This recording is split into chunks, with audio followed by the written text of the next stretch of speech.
Glenn in Pennsylvania. Hey, Glenn, you are on Truth Wanted. What's up? Not too much. Tonight, I wanted to talk about how everything is natural and there's nothing that's supernatural, specifically regarding the watchmaker argument. Okay. Yeah, go ahead and make your case. Okay, so with the watchmaker argument, most people, I guess, are familiar with it, where someone finds a watch and declares that it was designed, which is hard to dispute. However, what they overlook, in my opinion, is the fact that the actual designer is natural. So therefore, everything is natural, just like a beehive is natural because it was designed by, but it's designed by bees, and anthills designed by ants, beaver dam created by beavers, bird's nest created by birds. All these things are natural. So you can extend that to this watchmaker argument. A lot of people go with the watch, the soda can, the painting, the building. Glenn, all these things are natural. So, okay, quick counterpoint. Let's say I'm a Christian and I'm saying, well, Glenn, obviously human beings have something supernatural inside us that causes our creativity and all of our design processes. That's why only humans are able to make these intricate things and you don't see it in animals because we have something special in us. We are supernatural. But I was just speaking about the bee making the beehive. Yeah. So, yeah, I guess... ants make anthills. That's true. I guess you could point to some animals that make some... Watchmakers make watches? Watchmakers make watches, yeah. That's true. The flaw that I find with the watchmaker thing is that you're imposing a... artificially made object within a natural environment. For the watchmaker story to work, it would have to be a watch found in a beach made of watches, and so you would have to just like this. What's so special about this watch? Yeah. There's a couple different ways you can look at it, and yeah, those are some of the examples right there. I think what we always find is that, the processes that we see, or at least the results of what we see, we have natural explanations for, like Glenn was kind of saying. There's nothing about the beehive that you're talking about that couldn't be explained by what we've observed. Right. We're not necessarily saying that there's a God that had to design it, where everything that we're seeing around us is contributing to that. Yeah, Glenn, what would you describe as supernatural or define supernatural as? Good question. Well, in this case, it's the theist uses it to describe that the universe had to be designed because of a watch was designed, and that's why I have a problem with that type of supernatural. But I also, just like your caller earlier, I really don't think that that's accurate. That there's certainly better explanations than supernatural in absolutely every case.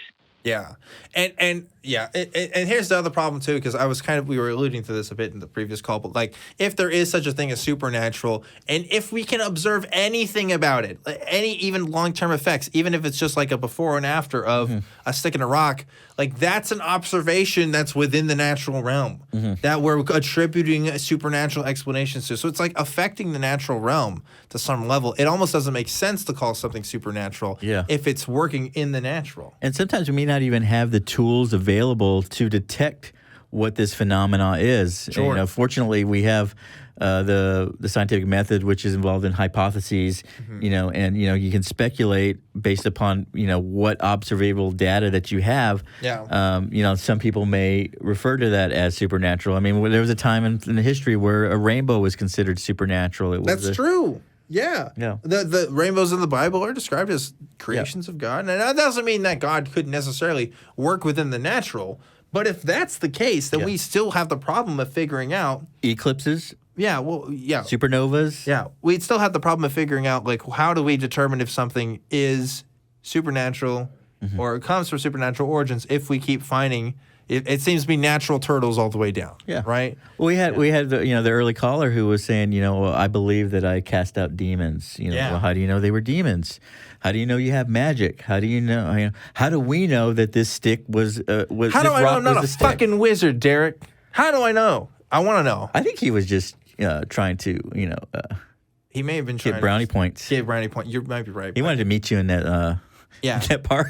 Anyway, Glenn, I think that this postulate that all we know is natural, right? This kind of naturalism. I mean, it seems to make the most sense.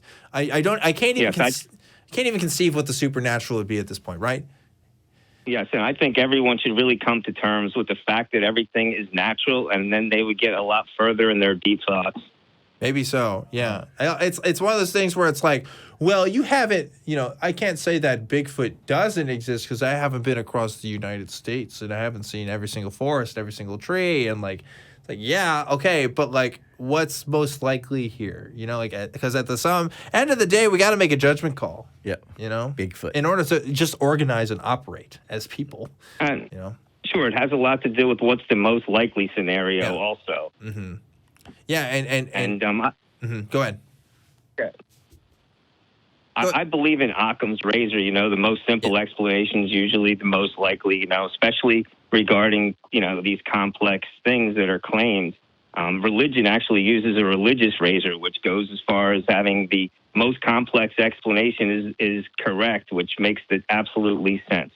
Yeah. You brought up a really good point on atheist experience about how religion is co-opting a lot of scientific terms and discoveries and shoehorning it into their own belief system. Sure. Which I thought was a really fantastic point to bring up. Well, yeah. So I guess my point with that was in the context we were talking about the theories of the Big Bang. Yeah. And also just the expansion of the universe in general. And it's like the language that he's using to even describe the processes that we're talking about as far as the expansion itself and what that means for the molecules in the universe, this is all 20th century inventions on some level. This wasn't the language that was being used before this. And the people who wrote those original texts or talking about creation Dark matter.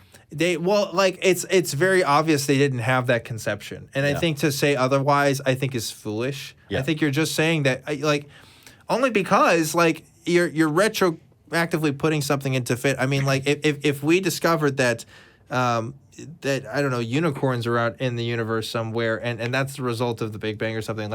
People would find ways to fit that into the Bible too. It's just it's a never-ending process, and one day you have to figure out.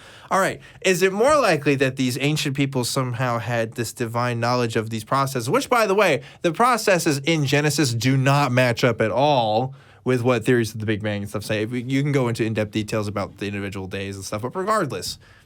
You got to look at where these things are coming from.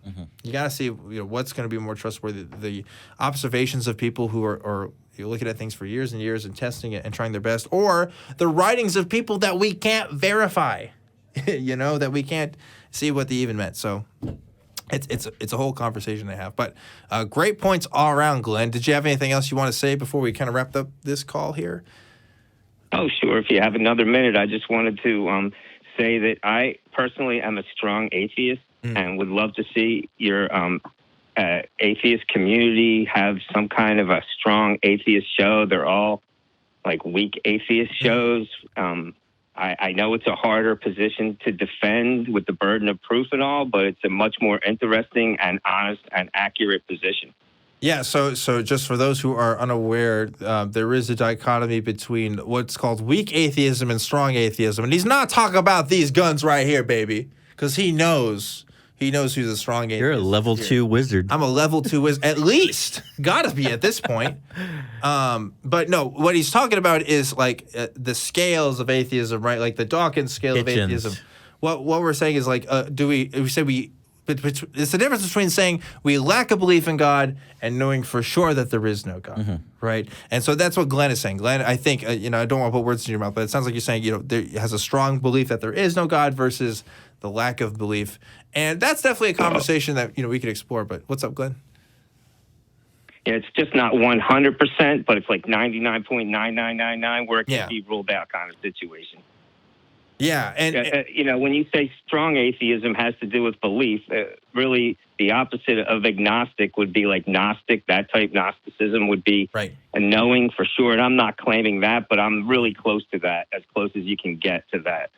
And to be frank with you, I'm pretty close to that as well. I don't know what Derek's at, but I think we probably feel the same way. I think the reason why we use the terms that we do is because there's constantly always going to be people at the end of the day. They're just well, you can't know everything for sure. And it's yeah, of course I can't. That doesn't mean it's not going to stop me from having beliefs or assumptions, because that's just how humans operate. Yeah. But it's so much different though when you think about it.